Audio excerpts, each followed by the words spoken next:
got to give a round of applause to Chelsea. Kudos to Chelsea and what Maresca has these guys doing. He has them doing what Pochettino and previously Graham Potter couldn't do. You see what I mean? And I did predict Chelsea to win this away match against Wolves, a team who have really given them a lot of trouble over the last few seasons. And I think, if I'm not mistaken, Wolves did the double over Chelsea.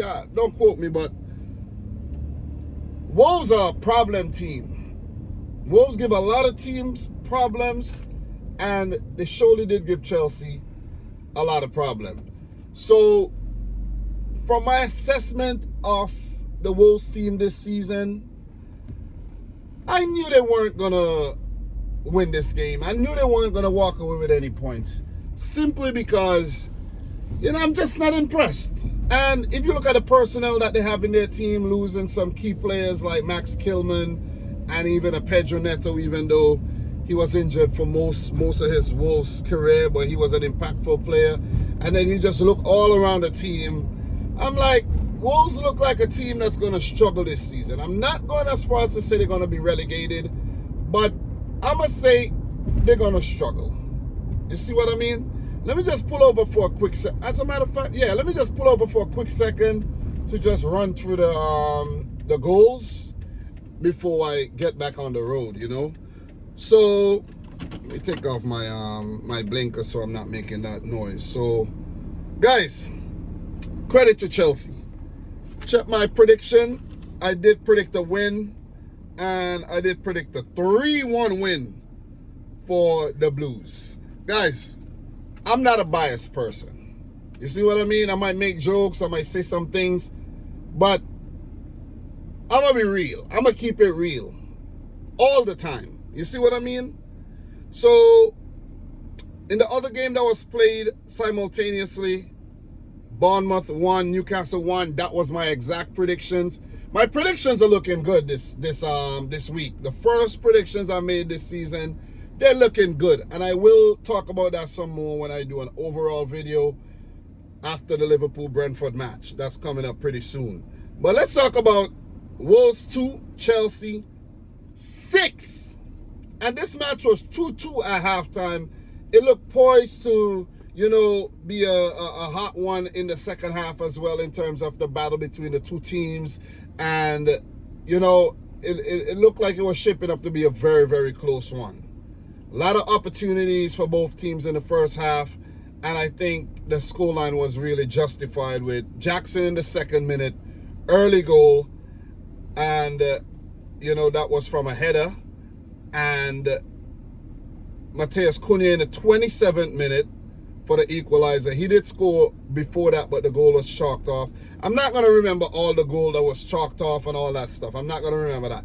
But it was a really cagey affair where when Jackson scored, celebrated, the Wolves players, they got mad at him because he celebrated in front of the Wolves fans. And then Cunha, he got upset. He made the Chelsea player, Nicola Jackson, upset again when he ran down to him and celebrated. I don't really think players should do these things because then you look stupid in the end when your team end up losing 6-2. So Cole Palmer did score an outlandish goal. Whoa, that was brilliant. Man City's own Cole Palmer. Did City make an error in judgment to sell Palmer? Yes and no. Yes, in the fact that, look at what he's doing now at Chelsea. Knowing the fact that maybe he would not have been doing this at City. He did show glimpses, but maybe he wouldn't have been starting games, every single game that he'll be able to strut his stuff like this. Plus, City had Oscar Bob, a similar player like Cole Palmer, who was giving him competition for game time off the bench most of the time, right? So I think he made the right decision, and I think City made the right move to sell him and earn, I think, about 40 plus million for this player. So that was brilliant, man. So Strand Larsen did score his first goal for Wolverhampton Wanderers in the first half extra time there. Brilliant goal, brilliant link-up play. Overall, it was some exquisite football played by both teams in terms of final third play. The defense, very suspect. Both teams are very suspect in defense, but I think the first half score was justified. Second half, Chelsea came out a total different beast. Madueke with a second half hat-trick, and he was being booed by the Wolves fans every time he touched the ball for something he said on social media.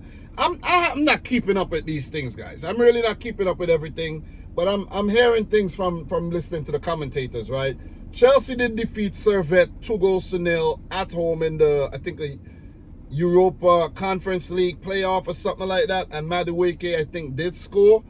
Chelsea, of course, was expected to win that game, and you do have to give them credit for playing on Thursday and then playing again on Sunday and still playing with a lot of vigor and a lot of, energy. So Madueke in the 49th, 58th, and 63rd, all brilliant goals, and all set up by Cole Palmer. Wow. This is very unprecedented. Not a lot of players have done this in the past. I think they said this is the 5th occasion that a player have assisted another player for a hat-trick, so brilliant. What more could I say? Cole Palmer is just a gem, and he's proven himself to be Chelsea's best player without a doubt. And with this hat-trick by Madueke, he'll be a starter next game. João Felix, for his second Chelsea coming, did come off the bench, and he scored a brilliant goal as well. And Chelsea could have scored more. Pedro Neto with his first Chelsea assist. When you look across this Chelsea lineup, and you look at the talent that they have on display, these guys got to finish at least. Let me say, I'm not going to go as far as to say top 4, but top 5. Anything below top 5 will be disappointing. And maybe the Chelsea fans will be looking at the team and be like, even though the players are young, anything below top 4 would not be acceptable. They do have the potential, but are they going to come of age and fulfill that potential under Enzo Maresca? It's left to be seen. But Wolves, they're looking light, to be honest. Looking really, really light. You look across that team, Cunha, he looked really good in the game. But, Huang was mostly absent. They need some more quality, in my opinion. They need more quality. I look on their bench right now. They have Podence. They do have Sarabia. I think they have Gonzalo Guedes. These players got to step up. I think they need to start involving these players a bit more. These Iberian players a bit more to try to, form some type of cohesiveness and some type of potency, because I don't see it. I don't see it at all. Back-to-back losses. I don't see it. So Chelsea, albeit losing against City on match day 1, they come full force, full strength, and not gonna lie, they look good. And if you look at their bench, they have a lot of players of quality who could rotate and fill in for, they could have a nice rotational system if they see something not working. Dewsbury Hall came off the bench. He looked good. And Kunku looked good. I think Felix had opportunities to set him up. Didn't. Renato Viega as well. So, yeah. I'm impressed. I did say that I was impressed with their performance against City, albeit losing the match. And I have to say, they went one better by winning this game, and let's see if they're gonna have some continuity going forward, with this young team, man. So look, I gotta get going, but congrats to Chelsea. Very, very commanding win. Trying to make a statement here. They had 14 shots, 8 on target. Wolves had 12, 4 on target. So both teams had a lot of opportunities to score, and Chelsea are the team that took their opportunities. So don't want to drag this out too long, but that was impressive.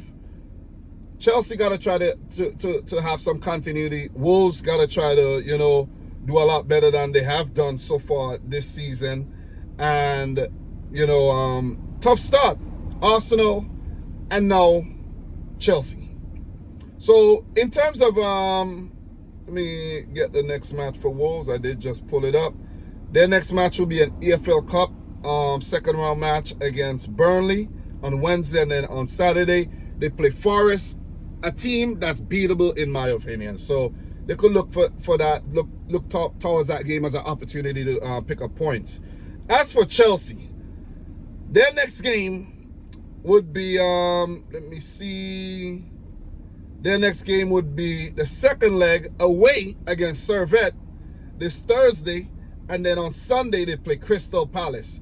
So seeing that they have the 2-0 advantage, against Servette, I could see them rotating heavily in that game, try to hold what they have already, and, just try to finish off that tie with a victory or a draw, or not to lose too badly. A 1-0 loss maybe. And Crystal Palace, Bournemouth, West Ham, Brighton, Forest are the next fixtures before they meet Liverpool. And if Chelsea keep their head, they could go on to win all those fixtures, all including the one against Servette. So kudos to Maresca, former City coach, and credit to Chelsea for pulling off this massive win, man. Let's see if they continue. Guys, let me know your thoughts down below. I'm your boy Dom. This is Dominic Rich FC. Back with a bang, trying to be as consistent as possible. Trying to be, just coming to drop these videos. I don't want to be too, hard on myself and wanting to be at home in the basement, recording and editing. I'm experienced enough to give you this heat straight off the top. Okay? So, guys, like the video if you haven't yet done so. Subscribe if you're new. And until next time, peace out. Rich Squad. Peace. More to come when I do the summary. We talk.